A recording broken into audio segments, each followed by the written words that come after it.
இவ்வளவு வலிமையான ஆளுங்க நடுவுல இன்னொருத்தனா?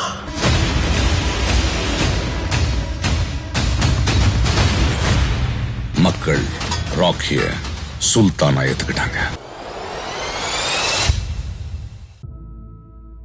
அவனுக்கு இருந்த தடைகள் எல்லாம் மீறி அவனுக்கு என்ன வேணுமோ எல்லாத்தையும் சாதிச்சுட்டான்ல. ரத்தத்துல எழுதின கதை